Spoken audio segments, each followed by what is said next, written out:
Welcome to the Braver Angels podcast, a new way of talking politics. I'm your host, Mónica Guzmán.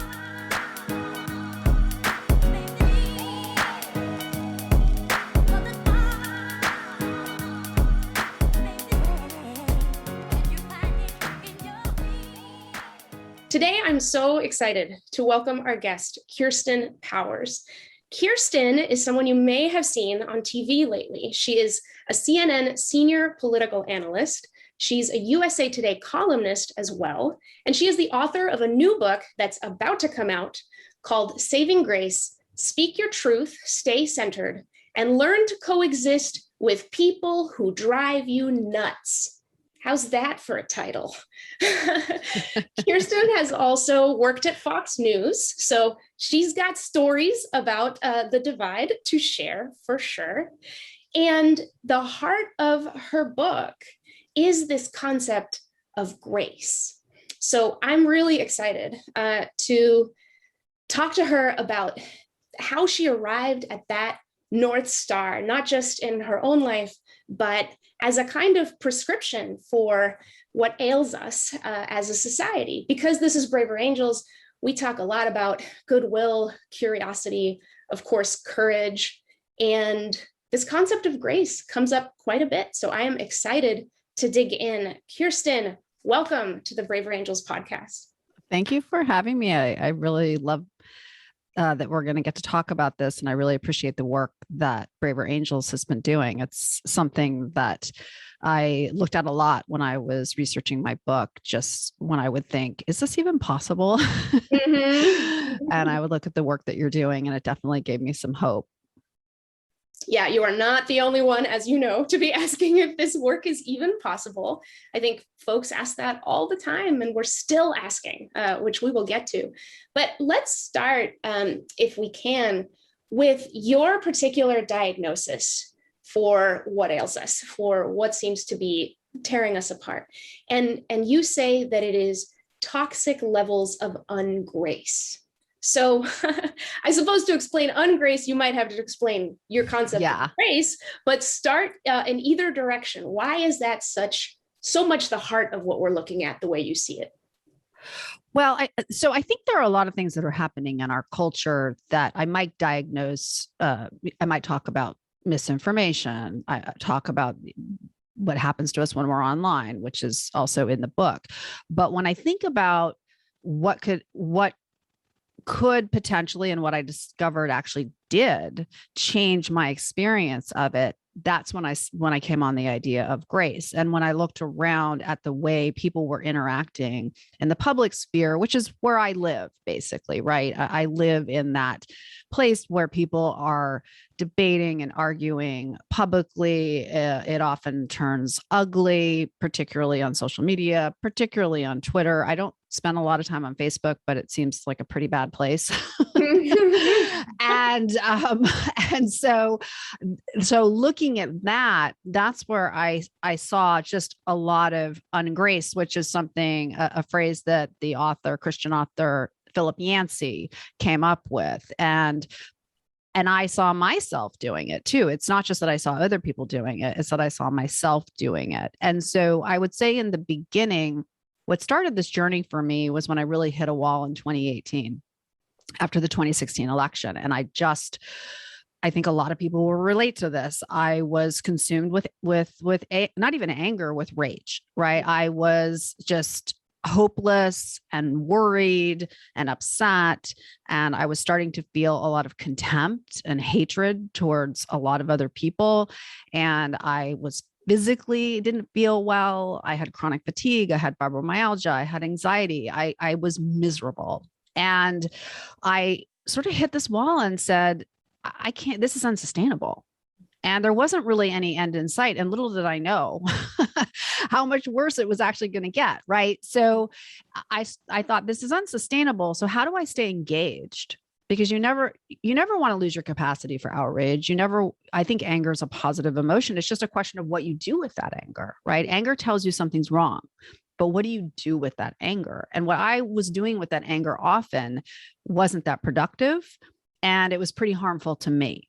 Mm-hmm. And so I had an intuition at the time that grace was what we needed. I didn't understand until I really delved into this book, and I really spent a couple years marinating in the idea of grace, exactly how dead on that intuition was. But I wrote a column in 2019 basically saying our culture's toxic, and I've been toxic sometimes as well. And I want to own the parts where I've been toxic, and I want to put down a marker that this is going to be a turning point for me, and I'm going to try to be different. And so from there, I basically decided to write this book and delved in really deeply and discovered all sorts of things about grace that I had never even contemplated. Yeah, and I'm excited to dig into those, but I want to go back to the moment you said you hit a wall in 2018. As you pointed out, I mean, at Braver Angels, we talk about blues and reds, right? Political kind of sides of the divide. Obviously, there's purples and others, and it's a lot more complicated than that. But that's a starting point for people to know kind of where they come in, a lot of Americans anyway. And so a lot of blues, as you said, absolutely relate to the outrage, the disgust, even the contempt, the hatred, right? That flowed from many blues after the election. So paint that picture for us. Was there a moment or a day or a week where you kind of felt yourself almost like at a peak of these feelings, this rage, where something in you kind of flipped and said, I got to do something about this? Can you describe that? Yeah, I can't remember the exact moment because it's one of those things. It happens slowly and then all at once, as you know, the saying goes. It was just I started to become aware of it, and I think, and I don't remember exactly what the thing was or what happened that made me think it, but I realized that, you know, so I'm a Christian. And I say that I believe in loving your neighbor and even loving your enemies. And I realized that my thoughts and sometimes my behavior was not aligned with what I said I believed. And so I had to ask myself, do I really believe this?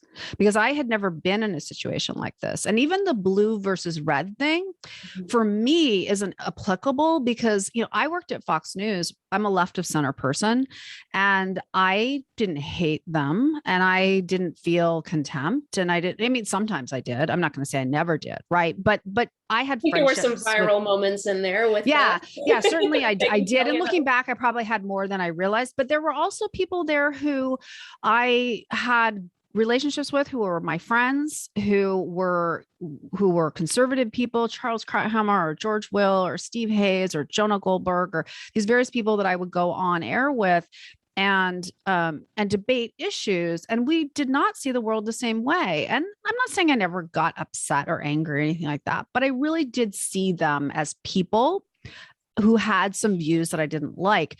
What happened in the post-Trump era was different because I even had a lot of Republican friends who were feeling what I was feeling. Right. Mm-hmm. So there became this divide among people who sort of were pro-Trump and then everybody else. And you could be a conservative, you could be an evangelical and still relate to what I'm saying right now. Right. Because I think in some ways there was an even bigger sense of betrayal, right, among people who were evangelicals or were Republicans who were like, what's happening? I don't understand this. Mm-hmm. And so it went to just a different level that I had never really experienced before. And so my interactions with the people who were supporting Trump were very different. It would be more like being on TV with Bill O'Reilly every single day, which I used to do once a week. I was going to say, you had some practice in that, right? So yeah. So, but like if I had been on with Bill O'Reilly every single day, I probably would have experienced this sooner, but I wasn't. I was on, you know, with him once a week. And then I also was on with other people who, you know, I would have sort of reasonable debates with. So I think that we have to acknowledge that something happened that was very divisive in our country, and people on different sides of that divide view it differently. And that I also think there's been so much happening in our culture.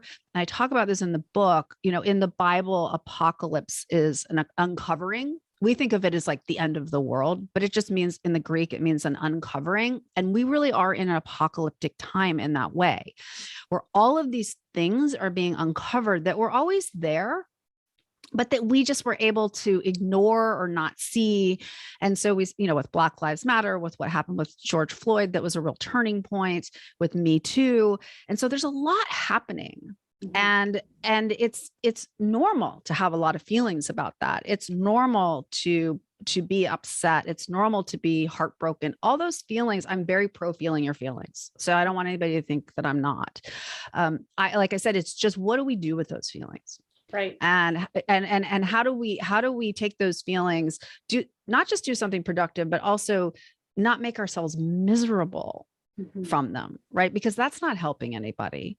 And for me, grace was the secret to that. I remember there was a point where you said that grace is leaving room for people to not be you. Yes. And I sort of circled that and said, that's pretty. Yeah, they can actually be you and not be bad people. Right.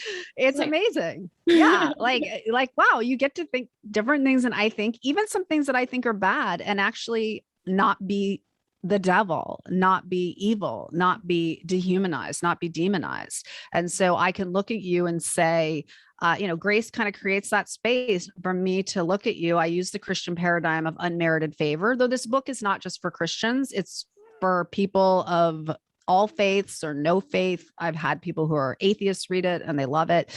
So but the Christian paradigm of grace is very helpful because it's unmerited favor, which means you don't have to. You didn't earn it. Exactly. So you can't say, well, I'll have grace for this person because I know they're a good person who screwed up, because now that's not grace, because you're making up a reason that they've earned it. So when you think of it as unearned, it's for the people exactly the same, the people that you don't want to give it to, right? It's for that person where you're like, but that person is a bad person and I don't want to give them grace. And it's like, no, that's the person that you have to give it to. That's exactly the person that should be. Yeah. And so, so you're just seeing the humanity in them. If you're a believer, maybe you're seeing God in them or the divine spark, but you're seeing them as a whole person who's more than the thing that they did or the thing they believe or the person they voted for, that there's a lot more to them than that. We tend to, and in the media in particular, reduce people down to this one thing, and it's usually something really bad. And that becomes, well, that's the person, that's who they are. And so we need to be able to see the people in all of their humanity. This doesn't mean people don't get held accountable. That's a real misunderstanding. People think when you say have grace for someone else, it means just let them off the hook. Or right? be nice or something like that. Yeah, just be a doormat. And that's not it. It's just you hold them accountable with humanity. And there's some sort of there's a little more sophistication to the accountability than we see. We have a one size fits all accountability often, right? I think you talk about it as annihilation versus accountability. Exactly. Sometimes go to annihilation, like. Yeah, like people don't need to be destroyed. They need to be held accountable. And our criminal justice system is a great example of that, where if somebody breaks a law, I don't know a lot of people that are saying they shouldn't be held accountable for that. It's just that they shouldn't have their lives annihilated, which is essentially what happens to a lot of people. They just get in this system that they can never get out of. They're treated completely inhumanely.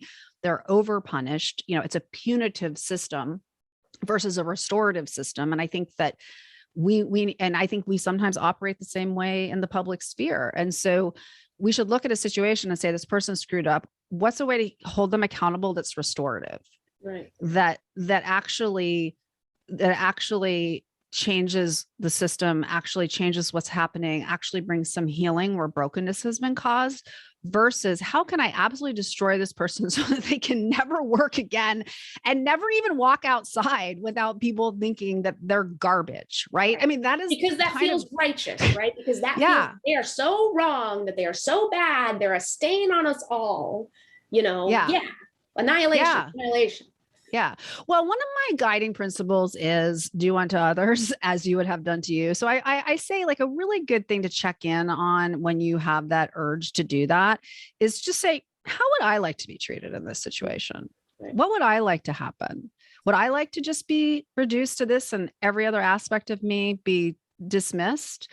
Would I want an opportunity to make it better? Would I want an opportunity to apologize? I mean, really, I would prefer that somebody would sort of call me in privately and let me know and give me a chance to do better. And then if I choose to not do better, then that's kind of on me, right? And then sometimes you will have like very harsh consequences. That happens. Sometimes they're deserved. But we have to be honest about what we're doing. And I think that it's a rare situation where the person needs to not just lose their job, but actually lose all ability to get another job, who completely loses their reputation. That I'm not saying that never occurs, but I think that is, we have to recognize that's the death penalty, basically, right? Mm-hmm. And like, are we going to give somebody the death penalty? And there are rare occurrences, I think, where you could say that's merited. Mm-hmm. But, I'm actually against the real death penalty, precisely because it doesn't leave any room for the person to be, to be rehabilitated and also help bring some restoration where they caused the brokenness. So I would say, even in those worst case scenarios, we should always leave the door open for the person to repent and take accountability and to do better and be willing to welcome people back who have gone through that really sincere repentance. And I have a whole chapter on that, on sort of pathways to repair. I have a question about, you mentioned that part of the reason you wrote this book is because you saw dissonance, that your values that you thought you held were not coming out in your behavior, right? You noticed this contempt and disgust and all these things, but you had that moment where you said, this is dissonant. I got to fix this. Let me go work on it, right? I know that, I know from experience in myself, but with other folks as well, oftentimes when we sense that dissonance between our values and our behavior, we'll just rationalize it. We'll just continue to rationalize. Why did you not continue to rationalize the behavior? That's a great question. Because I did rationalize it for a while. Right.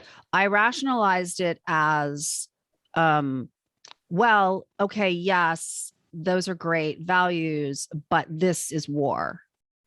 Right. Mm-hmm. And so I can't, that's not what this is for. Mm-hmm. But I'm an analyst, right? I'm very analytical. And so on some level, I knew that wasn't right. And so when you think about, well, so if I'm getting this, why wasn't it right? How did you know as an analyst that this is war? I knew it wasn't right because that would mean that Jesus was not dealing with any difficult situations.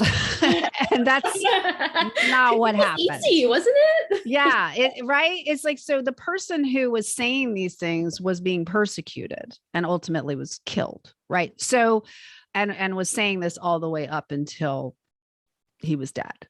So, and then all of his followers who also were persecuted and mostly killed also were saying it. Right. So I kind of knew that. But then you can say, well, but that's different because I'm not like that. I'm not like a sainted person. And so then you think, well, who are some of the people that I really admire in the world? Like MLK. Am I really seriously going to say that MLK wasn't facing something absolutely horrific? I mean, his humanity being denied and the humanity of all, African Americans in this country. So, or John Lewis, who I admired so much, who just to his dying day, just exuded grace and love and, just happiness and joy. Right. I just would look at that and I'd think, I can't seriously be saying that what I'm dealing with is worse than anything they dealt with. And yet they didn't become bitter and angry and contemptuous. Mm-hmm. And there's a reason for that, because if they had done that, they wouldn't have been able to do the work that they did. And they weren't going to become what they were fighting. Like you have to be careful to not become, when you fight the monster, don't become the monster. Right. I've often wondered, Trump coming in and a mannerism, right, that bothered a lot of people, even people who supported him politically are just like, man, I really wish he just didn't behave that way. Right. And I've often wondered, did that in some ways, allow everyone, including folks who are completely opposed to Trump's policies and entire ways, to still adopt some of those ways? Okay, like gloves off. Let's go. Right. And there's a lot of people who will still say that. And I don't think it's effective, but it's not even really about that, honestly. It's about what it does to you. And I think that if you're going to try to change culture, you need to be grounded and healthy and not being moved by everything that's happening outside of you, right? Because that's what was happening to me. I could just go from 0 to 100 just like that, seeing a tweet, seeing something on television. I was not in control of my own destiny. And so I think I'm much more helpful to people now because I'm not going to take that on. Like, that does not belong to me. If that person wants to behave that way, and it's not just Donald Trump, it's lots of people who are emulating his behavior, who are his supporters as well, who are high profile people who often attack me, who often say like the nastiest, most horrible things that are disconnected from reality. Then it's just like, you know what, do your thing. It's not my problem. I'm not getting down in the mud with you. I have things to do.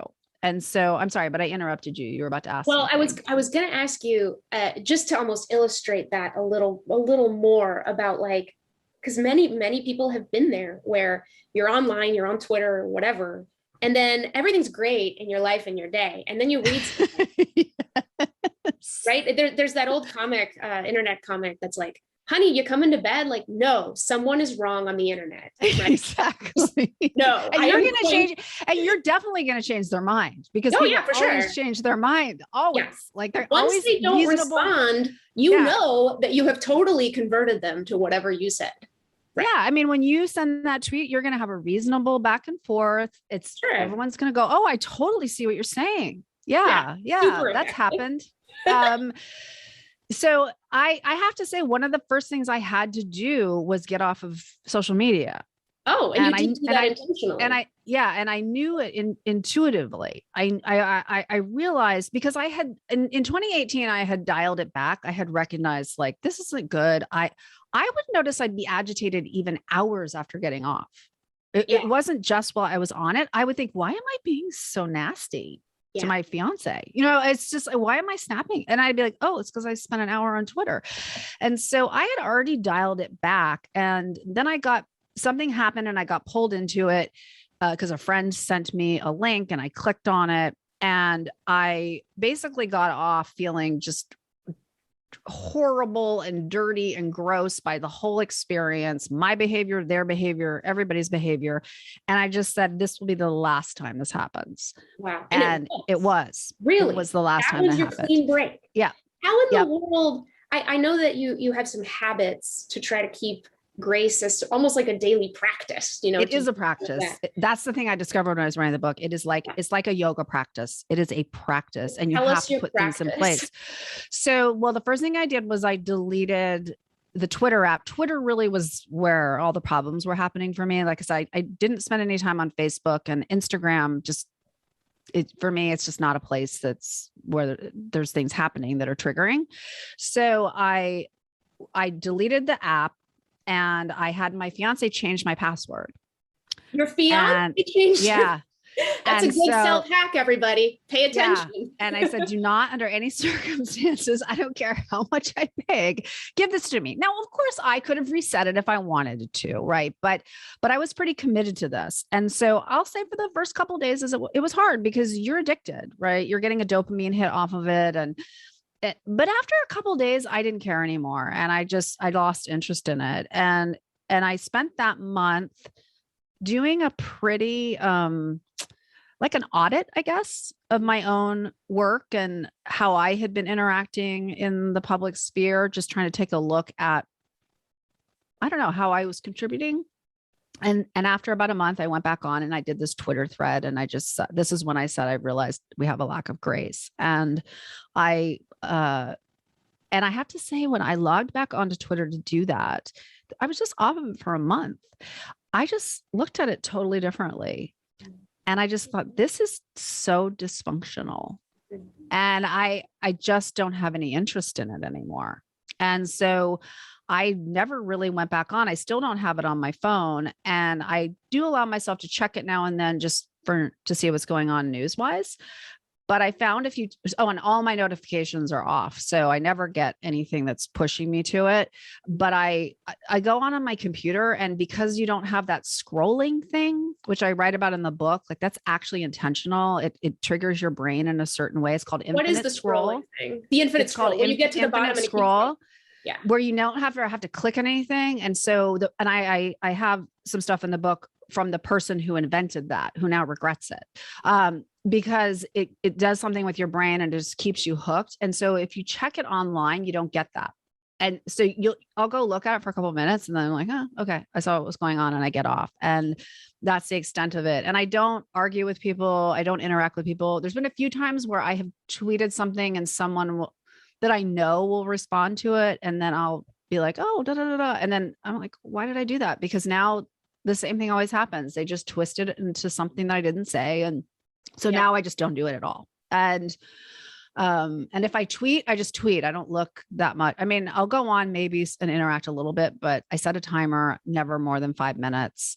And and so I'm very, very careful about what I let in to my body. And I did the same thing with news. I stopped watching TV news, which is, I know, a strange thing to say, since that is a strange thing to say. You're on TV news. But everyone TV news, double check. TV news is very activating. And so in a way that reading is not, at least for me. I say everybody has to do their own sort of, everyone has to try out different things and do their own experiment and see, at what point for someone, maybe they could go on Twitter for a half an hour and be fine. I don't know. I don't know how anybody could do that, but maybe they can. So you pay attention to what's happening with you. And one of the things that I talk about with grace is that people think of grace often as behavior. Oh, that person has grace because they're just being so nice or they're being kind or something. And that is a definition of grace, but that's not the kind of grace I'm talking about. The kind of grace I'm talking about is it's more an internal orientation. And so it's more about what you're thinking and how you're seeing other people, and behavior will flow from that to a certain extent. But just because you're behaving well does not mean you're acting with grace. And so we should have to always pay attention if we're getting activated. And so when we start to feel judgment and contempt and these kinds of things, now that's when we're moving into the ungrace phase. And that's where you're actually hurting yourself way more than you're hurting the other person. Right. So you talked about the difference between being judgmental and making a clear judgment. Yes, this is very important. Difficult to distinguish. So let's dig into that a little more, because how do you know? Because wouldn't you justify your being judgmental as no, that person is horrible. There's no, I mean, they're horrible. What is there to argue about? So how do you actually tell them? I think we have to be honest with ourselves. Just admit that you're being judgmental. It's like, but to try to say that's not judgmental, to say another person's horrible, it's objectively judgmental. And so it's, to make a judgment would be to say, the way that person is behaving is harmful to other people. That's a judgment, right? Somebody is saying something or doing something, and you can say like, I think that's very harmful. I think that's very hurtful to other people. So you're talking about their behavior, and you're not labeling people. And so a judge, like of course we make a million judgments every single day, and we should do that. But judgmental, that's when you have the activation. You will always have the activation. You'll always have that kind of little feeling of contempt, or I'm looking down on this person. You're putting yourself above the other person. And who is it hurting? It's actually hurting you. And because most of the time, other people don't know that we're judging them. We do it in our head, and then we talk to other people and we say, oh, isn't that person this, that, and the other thing? But what you've now done is you've invited that person into your interior life. You have become entangled with them. I certainly was doing this. I was driving home from CNN, just like furious, thinking about the things that were said. And then I'd come in the house and then I'd talk about it. And then I'd be in bed at night thinking about all the things I should have said. Who's getting hurt in this situation? Right. It's not the other person who has no idea that it's happening. Yeah. Versus when I respond with grace, I use boundaries. And so I just look at the person and I don't label them. I just say, I'm a no to this. This behavior is harmful. This view is I think going to cause harm to people. And no. Now, in some instances, for example, it's my job actually to sometimes say, this is why what you said is harmful, right? And I can say that. And every person has to decide in their life what conversations can be had. So that's, I think, another conversation we can have. But always use the boundary of, I'm not taking it on. I'm saying that this isn't okay.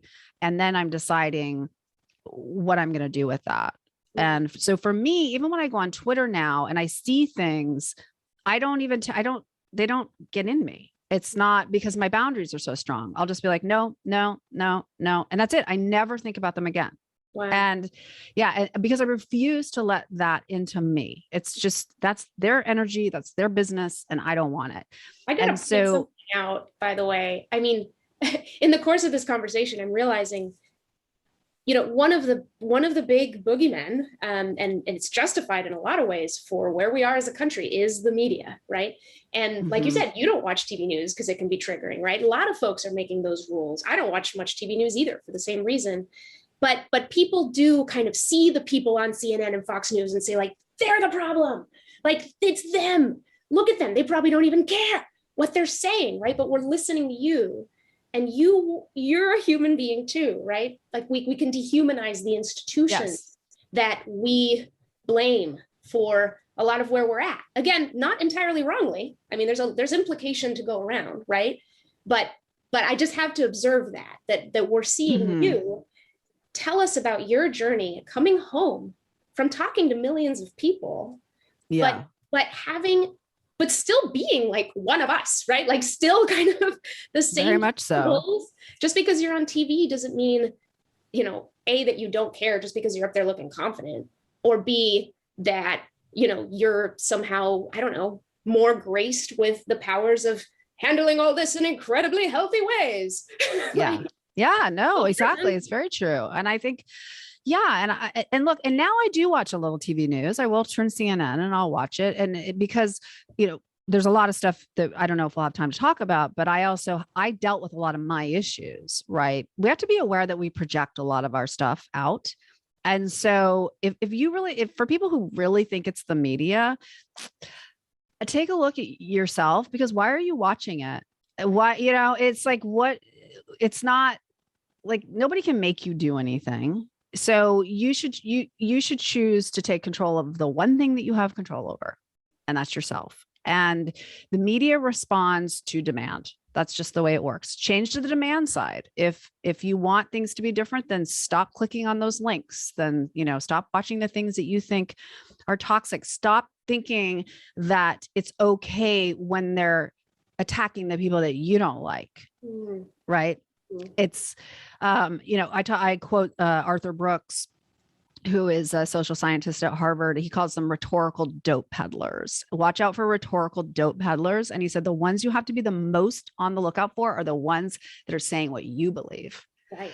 Because we're always focusing on like, well, what about, the people on the other side that are so bad, but like, watch out for the people that are getting you riled up.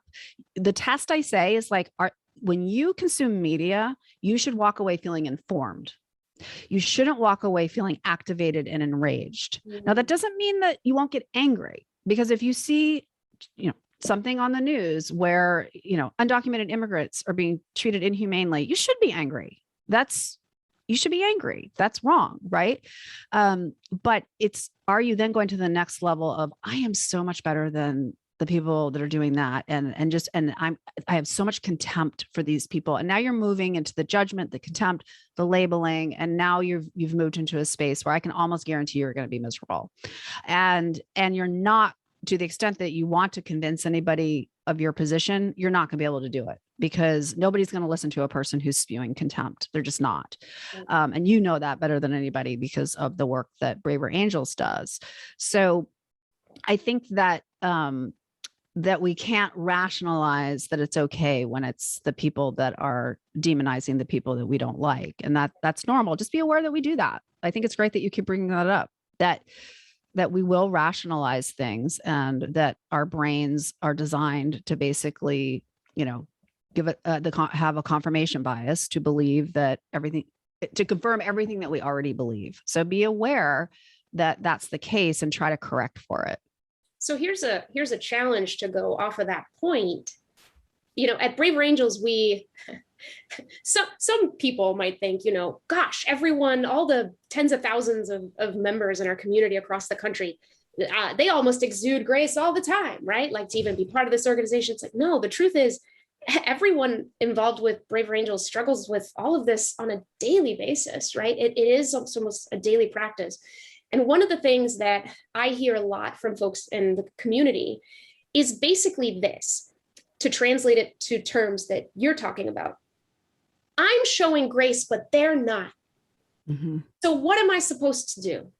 You say in the book, we all need to be focused on how we can pour grace into the world, not demand it of others. But again, there's that argument. The argument being like, but I'm putting the grace in, man. Like, they're not reciprocating, so I give up. Yeah. Well, it depends on what they're talking about. Are they talking about family members, or are they just talking about people in the political world? I've heard both, but maybe we should start with the political world, because there's certainly a lot of that kind of blame going around, right? Like, I'm doing my best. It's the other side. It's the people over there. Look how they're behaving. They clearly don't have grace. I'm trying, but they're not. So this isn't working. I'm basically coming off weak, and I'm handing, the keys over to the bad guys. I'm not going to do this anymore. And this happens on both sides. I would be interested to know why they think it's weak. And I know that that's something that people think. But again, I go back to MLK. Does anybody think he was weak? Does anybody think John Lewis was weak? So, right. This is strength. If you can do what you're just talking about, that is the ultimate strength. If in the face of people behaving very badly, you are able to have grace for them, that is, you are a strong person, right? You are a healthy person, and you should recognize that. But we can't control how other people behave. And I don't think that we should imitate their behavior. And I don't believe, I just defy anybody to show me how being contemptuous and nasty and gaslighting and all these other behaviors actually helps anything. It just doesn't help anything. And so I would say the reason I asked is, are we talking families? Or are we talking, people in the public eye? Although to a certain extent, the answer is the same, is you use boundaries. And so what does that look like? Like, play that out. Yeah. So that looks like a lot of what I've talked about in terms of getting off of Twitter, or, cutting back on TV news. I also have curated a lot of what I see when I go on Twitter. I have blocked people who I think are toxic or muted them.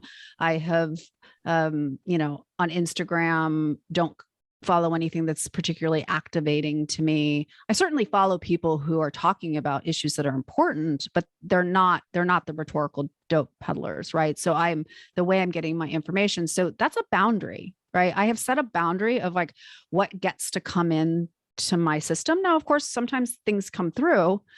And also I'm just going to, before I move to the next step, I want to say, you have to have grace for yourself too, right? You don't have to be perfect. Like, if you have contempt for somebody, that's going to happen. Like, I'm not saying that never happens for me.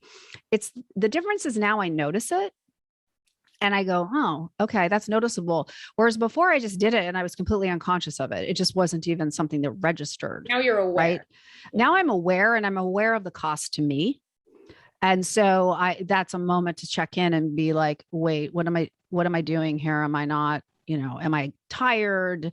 Have I not meditated today? Like, all the things that I do to kind of keep myself grounded so I don't get pulled by other people's behavior. It's an opportunity to check in. But I think with family members, it's the same thing. You use a boundary. If you have been doing this with a family member and they continue to come back at you in a very toxic way, then that's the point where you have to assess, what is the boundary I'm going to use here? Is it that we just don't talk about this stuff anymore? Is it that we talk about it, but with these boundaries around it. Like, we agree there'll be no contempt. We agree there'll be no yelling. We'll agree all these things. And if the person doesn't adhere to them, then you say, okay, we tried that. So now we don't talk about this. And then you have to enforce those boundaries. You have to figure that out. But when you don't use boundaries, then you feel resentful. Yep. And so, because you're just thinking that, like, what, but look at me, I'm doing all this and you're not giving it back. Well, I don't go to the hardware store for bagels, right? It's like, some people can't give you what you want, and you can't keep asking them to give you something they don't have. Some people don't want to give you grace. Some people don't want to interact in a healthy way. I have a whole chapter on healthy conflict. There are actually some people who thrive off of unhealthy conflict. And so you have to recognize that they're called high conflict people. And you just have to realize, like, I can't talk to you about this. This just happened to me today. I just have been on Facebook because I'm promoting a book, and I have managed to turn it into a semi-sane place by going through and muting and blocking and all this kind of stuff. And so now I get a message from my my sister-in-law's sister, who's, very right wing, and sends me something about Biden that's completely insane. And I just wrote back and I said, hey, I love you. And, but please don't send me political information, and I'll do the same for you. Did she respond? I haven't been on there, but okay. It's like, yeah, I suspect that she'll understand what I'm saying. Right. It's just like, that's not what we're doing. Like, we're not did that instead of all the other ungraceful things you could have done. Yeah. Well, and also, like, let's be honest, what would I have done in the old days? I would have talked about her behind her back. I would have, I would have been contemptuous. Maybe I would have argued with her. I would have done all these other things, but I know her and she's not going to change her mind. Yeah. There's, I have to be honest about that. It's like, and so at some point you just say, I'm not gonna be able to change this person's mind. And so, don't throw pearls before swine. Like, you don't, if a person can't receive what you're saying, then don't give it to them. Right. And just to be clear, that doesn't mean the person who disagrees with you is a swine. It just means that if you throw pearls on the ground, a pig is going to trample over that with the same way they'll trample over a pile of dirt. It just doesn't make any difference to them. So when you just make sure that the person can receive what you're saying. And then if they can't, you don't have to turn them into a bad person, because they have a story. And one of the hallmarks of grace is just recognizing that people are doing the best they can with what they have. And it may look really bad, but that is the best they can do. They're saying what they're saying because somebody they told them that. Yeah. It's one of my kind of mantras is just, everybody has their reasons. And with curiosity, you can probably find out what they are with curiosity and grace, and goodwill and a relationship and some trust. It's like, they're there, but they won't always make sense to you. Yeah. First flush, but they're there. And actually what you said about, I thought about an old editor of mine, always said, never argue with a troll. You both get dirty and the pig likes it. Yeah, never argue with a pig. You both get dirty and the pig. Never wrestle with a pig. Yeah. That's it. That's it. Never wrestle with a pig. Yeah. So I've got to ask you, it sounds like for you and again, for many, many blues, and I'll just use that generalization for now, the person who catalyzed so much of what makes us so frustrated is Donald Trump. How do you show grace to Donald Trump? How do you show grace to Donald Trump? So this is, they say bad cases make bad law. And what that means is basically he's sui generis. He's one of a kind, right? So he's the most extreme case. And I think he's going to be the hardest case. He's not where I would start. Right. Is my point? Yeah. Like, I think that's like high level, like really advanced. So I would start with what you're actually dealing with in your daily life, which fortunately for most people is not interacting with Donald Trump. Right. And so you don't, I actually, he doesn't have a lot of access to me now that he's not president. Now, when he was president, I had to follow what he was saying and doing. Now I follow enough to talk about it on the news. Like I have to understand how he controls the Republican Party and all those kinds of things. But I just do the same things that I talked about here. I use boundaries. The minute I see something that's problematic, I'm just like, that's his, it's not mine. I don't have to take this on. There are other things. So when I say like, know what you're a no to, be very clear about what you're a no to. Also be very clear about what you're a yes to, which means when you hit that no and you're like, you start to feel triggered, then think about what can I do that's actually productive, that doesn't involve labeling, demonizing, shaming, all these other things that take you down into that rabbit hole. And so for me, that might be writing a column, right? For another person, it might be donating to an organization. It might be volunteering for an organization. There's lots of things we can do that will actually address the issue that underlies what we really care about. Because what is it about Donald Trump that makes blues so upset? It's often the way he demonizes marginalized people, right? So what can the person who's feeling triggered by that do? Well, they could help marginalized people, right? And I wonder, the advice probably goes to Reds too. A lot of Reds are very triggered by Joe Biden. They have their figures on that side that are just like insane to them, right? So they could get involved in politics. They could, work for the person. It might be a senator who is really upsetting them. They can go and volunteer for someone who's going to run against them or give money to whoever's raising money. There are a lot of things that we can do that are productive and that don't harm us. And so I think it's good to be informed. And so that's the way that I look at it. I would say on my best day, I can see Donald Trump as a whole person, see his humanity, see that he's doing the best that he can, which is not good in my book, right? But that, but I can have grace in that way. It's very hard.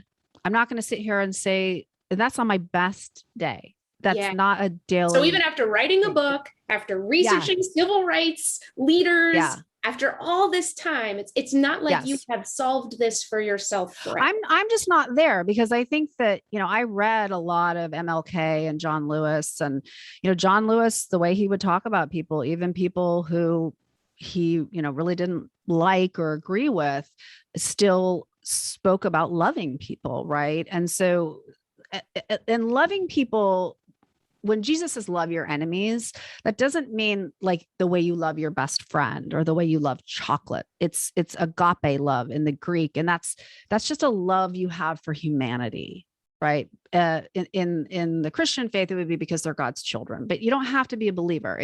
Could be just because this is a person, right? And you see that they're more than what you see. And so I think that Donald Trump is a very uniquely hard case because, I think it's obvious why he's a hard case. And like I said, on my very best day, I can sit there and say, this is a person who probably has a lot of trauma and has developed a personality that keeps him safe, because that's what trauma does. And I talk a lot about trauma in the book, that our brains want to keep us safe. And so we create a personality in response to our trauma. And that would be on my best day. But I'm not going to, if somebody says I can't have grace for Donald Trump, I'll say, okay, I don't. You have, like I said, you have to have grace for yourself. This isn't about into that anyway, right? This isn't about like, I'm not MLK, I'm not John Lewis, and I'm not pretending that I am. I would love to be that way. I certainly would love to be that way, but I don't. But I have to be realistic about what I'm capable of, and that's when I think you do revert back to: do I want to give Donald Trump this much power over me? Do I want him to make me feel completely destabilized and scared and hopeless and angry and all these other things? I don't. Yeah. I don't want him living rent free in my head. Yeah. And believe me, he was for a long time. I think for a lot of folks. I want to come back to institutions for a minute. We're talking about how this is so internally focused, and it's our own behavior. It's the only thing we can control. That's just true. At the same time, there is advocacy, right, for change. And so because you are in media, I'm in media, we know there are some toxic incentives in media, you know, and folks try to change them, and we try to do what we can. Does CNN show grace, do you think? And is that even the right question?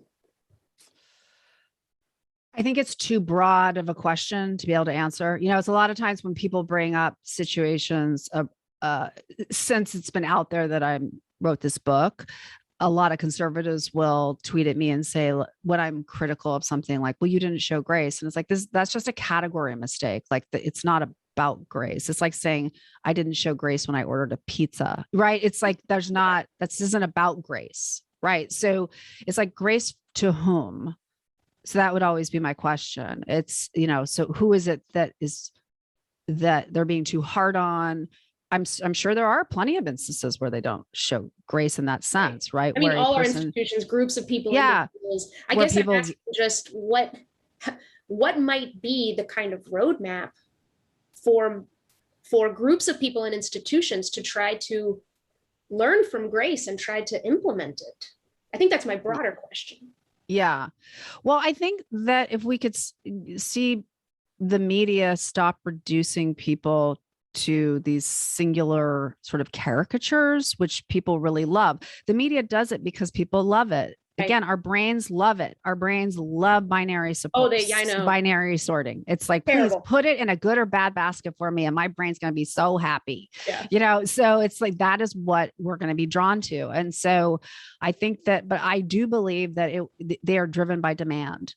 Yeah. And so it has to come from the demand side more than the other side. And I just think a lot of what happens in the media is oversimplified, but that's not just the media. That's our entire culture. Yeah. It's the way we think. And so I have a whole chapter on binary thinking and how problematic it is, that we have to be able to look at situations and see that they're multifaceted, that they're more complicated than they seem, and that we can't reduce them down to these little nuggets that make everybody feel good. And that's constantly in tension with, you know, once we reduce things to binaries or we see them with certainty, we can make decisions, we can take actions more quickly. And with so much information coming at us, it's like, we don't have it, right? I'm sure you've heard this argument. We don't have time to see the nuance in everything. Yeah. But I wonder how much is that an excuse and how much is that, well, it's just real? I think it's real in the sense that people really don't have time. So I get it. But the binary sorting mechanism in our brain was created to keep us safe. And so what we really were sorting was, is this tribe that I don't know dangerous? It's making a very quick judgment about it. Like, it's to protect your life. In that situation, it makes sense, but it doesn't make sense when we're talking about policies or human beings that have done something, right? We're not in danger most of the time. Sometimes we are. We feel like we are. Yeah. And we're not in immediate danger, I should say. So, you know, obviously I would argue that a lot of what Donald Trump does pose a danger, right? But we're not like in an immediate danger where we can't actually take a breath and take a step back and look at situations. And so I think that sometimes binary sorting works because sometimes it is very clear. And then other times we have to look at it and say, you know, even if you don't take the time to understand it, just ask yourself the question, is there maybe more to this than I'm seeing? Is it possible that I don't have all the information? Is it possible that somebody could believe this and not be evil? Mm-hmm. Is it right to sort of just slow things down? And to what you were saying earlier, a lot of times that does get portrayed as being weak, right? And so sometimes when I just say, like, this is a complicated situation, I don't think that you can say that one way is right or wrong, right? And people will be like, take a stand.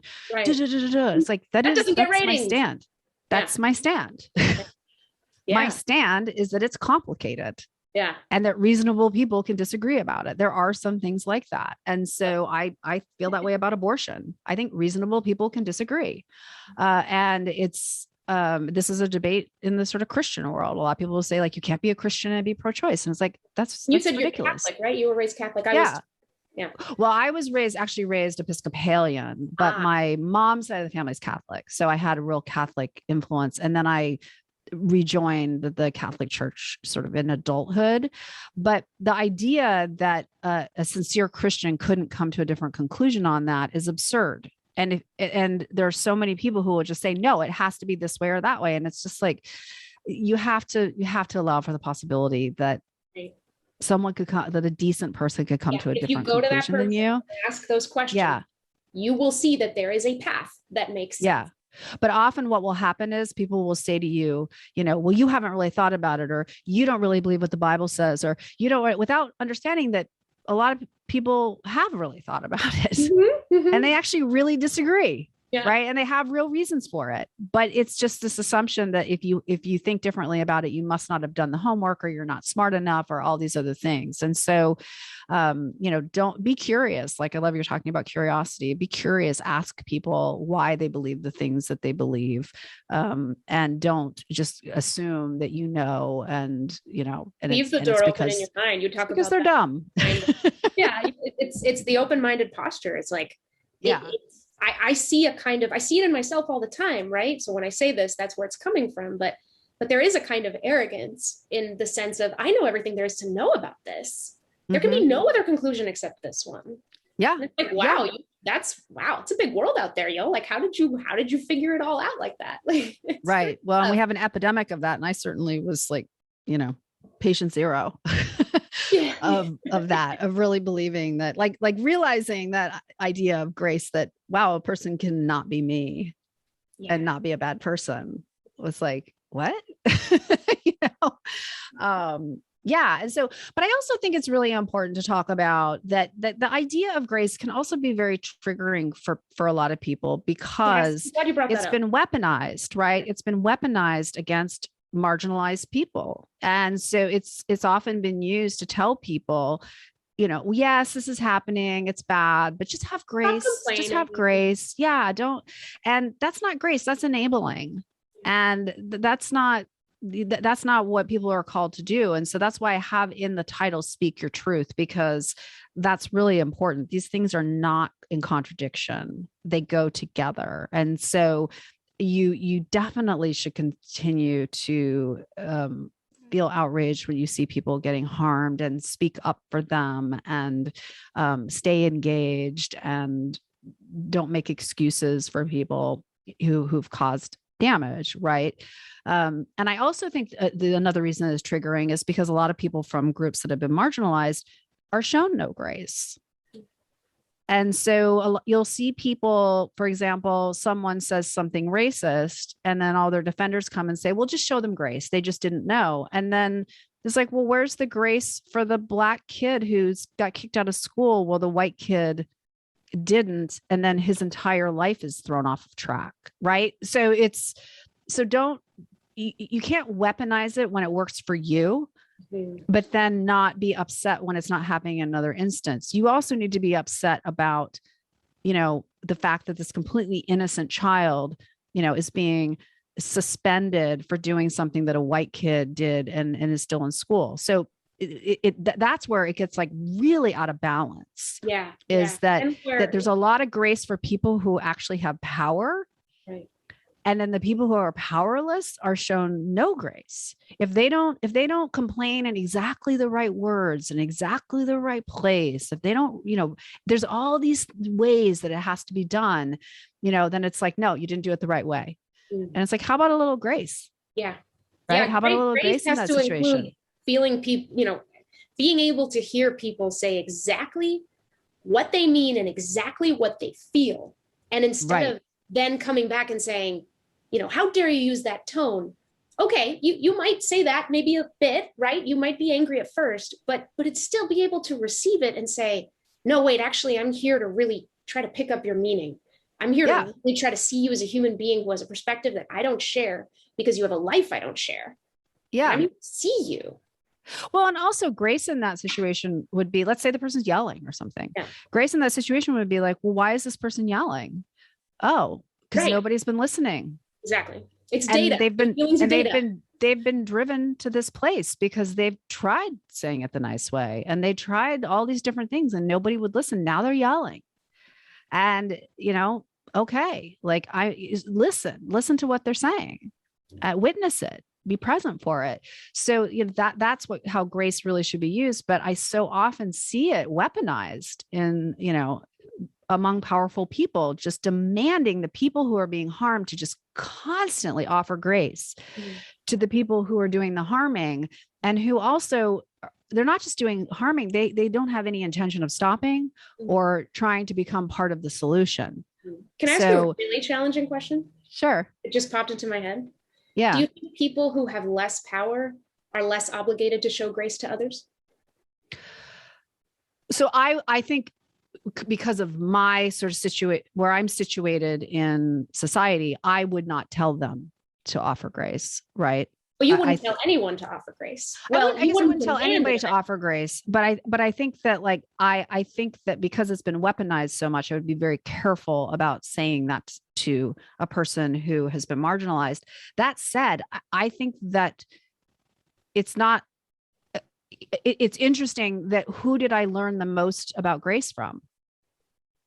Black leaders, right? So I actually think that there's been so much grace that's been offered and people just keep asking for more. It's not that grace hasn't been offered. There's been bottomless containers of grace and it's just been taken for granted. And so I think I would say, I don't really have anything to teach Black people about grace because they've been offering so much grace, right? It's like, I think that to live in this society, a society that has demeaned them and devalued them the way that our society has, how could you be a person in the society without having grace? Which brings up another angle and challenge, right? Because a lot of groups can come out and say, I've been demeaned, I've been victimized, and others may disagree. And they'll come and say, don't ask me to show grace. I'm the victim. So then it becomes, I wouldn't ask victims. That's what I'm saying. I wouldn't ask victims because I think in that the thing is that's for somebody to decide that they want to do. And it happens a lot, where somebody is victimized and they do decide I'm going to have grace for this person again, because it's best for me. And I don't, and it's the reason people will forgive people, even people who aren't sorry, will do that. But no, am I going to come into a situation and tell the person who's been victimized, you need to show more grace? It's like, no, I think they've already shown grace. And it's, and again, it feels a little bit like a category mistake. It doesn't, because that's not the problem. Now, I guess if the person was saying about the person who harmed them, they're subhuman, they're, really just rotten to the core, I would say, yeah, that's probably not, I probably don't agree with that, but I don't really see that happen very much. So I'm kind of trying to deal with what happens in our actual society. What I see happening is people saying, could you please stop using racial slurs? Could you stop harassing women? Yeah. Could you, because it dehumanizes people. Yeah. Could you stop dehumanizing people? And I don't see people doing that. So it doesn't feel like that's really a problem. So, so it's all, if you think of grace as just rolling over and letting people get away with things, then I guess there are some people who say that and they would say, just show them grace and whatever, but that's not what I think of being grace. So I think a person who is saying this behavior is unacceptable, it's not okay, and I don't want it to happen anymore, and I don't want to work with this person who says these racial slurs, that's not lacking grace. Yeah. No, that's setting a boundary that's probably very helpful. It's setting a boundary, and it's calling for accountability. When we are way past the time that white people should be using the N-word and thinking it's okay. It's that ship has sailed. It's been going on for too long. And so for people to just say I've had it, does not lack grace. It's and then when people want to say that it does. Again, they're just weaponizing it. It's not, that's not what it's for. It's not to help powerful people continue to mistreat people. Yeah. It comes back to what you're saying, internally centered. Some of the boundaries you set up are about blocking or unfollowing folks that are just toxic or triggering to you, which is something I think about a lot, because we talk about opening the door or keeping a door open. How do you keep a door open when everyone you block happens to disagree with your views? So then you run into that dilemma. Well, but the people that I block are not people who are actually trying to have a conversation. They're people who are trying to get in a fight with me to gain followers and get attention. So it's not right. So the dope, what did you call them? The dope fueled, what were they? Oh, the rhetorical dope peddlers. Yeah. But I don't block everybody. I don't block somebody for disagreeing with me like that. I don't mute somebody for disagreeing with me. Yeah. And even if you were to go on my Facebook page, you would see that there are people saying, like, we're having a very civil kind of back and forth and we're disagreeing. Right. It's like, some woman, was criticizing me yesterday and she clearly didn't like me. And I just said, hey, it sounds like I'm not for you. That's fine. That's very candid. That's kind of cool. Yeah. I'm not your flavor, and that's okay. It's cool. That's totally fine. Yeah. So just for that, I won't. I will block or mute people who are. Well, usually I block somebody to keep them from sending all of their followers over, because like on Twitter, when they retweet you or do whatever and they can tag you, then I get like a week of harassment. Yeah, you get their armies. So that's when I block. Otherwise I just mute. And it's just people who are being kind of toxic, who are being nasty, who are saying misogynist things, who are just looking for a fight. I'm just like, I'm not, I used to love to argue. I grew up in an Irish family. We argued all the time, and I don't like to argue. I like to have conversations. And I like to hear what other people think. And I actually like to hear it when people disagree with me. And I am curious about it. Like, why do you think the thing you think? I'm not trying to win. I'm not trying to, because like in the end, what are you winning anyway? It's not. Right. Yeah. So it's not about imposing my view on another person. It's just try to understand more.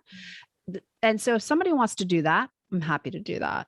But I'm realistic about all the misunderstandings that can happen on social media, especially Twitter, because it limits your word count. Yes. So there's so much room for misinterpretation, and somebody else will jump on it and then retweet it and say, you said something you didn't say. And so it's just, for me, Twitter's just not a place that I spend a lot of time. Yeah. Yeah. Well, thank you so much. I mean, of all the things that I'm soaking in from our conversation, that tension between the importance of setting boundaries and the importance of leaving a door open, those two things, it's not always easy to know how to resolve that, but you have to, but grace maybe could be one of the values you come back to, is like the test being, is this dehumanizing or is it merely disagreeing? Well, it's funny because when I was doing my interviews for the book, and I interviewed this theologian at Yale, Willie James Jennings, and he's, he's one of the leaders of liberation theology. And I was telling him about, for me, grace is like, I'll just use boundaries and then I just won't interact with the person if they're triggering to me. And he's like, that's not really grace. And so he was like, grace is, when you can see the possibility in the other person, and you can see, the door isn't shut. So a boundary isn't a wall around you. I think sometimes we think of that. It's showing people where the door is. Ooh, and it's showing people how to get in. Right. So if you want to come in, just here's some things you got to do. Like, you can't be contemptuous. You can't yell at me. You can't call me names. You can't gaslight me, whatever. And then you can come in. But have a door. Yeah. And so it is just always seeing that there's always a possibility there. There's always possibility in people. And I talk a lot in the book about how people change. I have changed so much, from who I used to be. So recognize that, even if the person it seems like it's always going to be this way, they're never going to hear you. They're never going to see you. Like you might be really surprised by what people are capable of. You have to keep your ability to be surprised by other people. Otherwise you're giving them in some way. Yeah. Fascinating. Well, on that really, really cool and interesting note, so concludes another edition of the Braver Angels podcast. Kirsten, I cannot thank you enough for coming on today. This was thank you for having me on. It was a really great conversation. Yeah, that was fun. So to our listeners, don't forget to hit subscribe on the podcast if you haven't already. We've got more great conversations coming your way, and we're, of course, always glad you're here. So thank you, Kirsten, again. Thank you. Have a great day, everyone, and we will see you next time.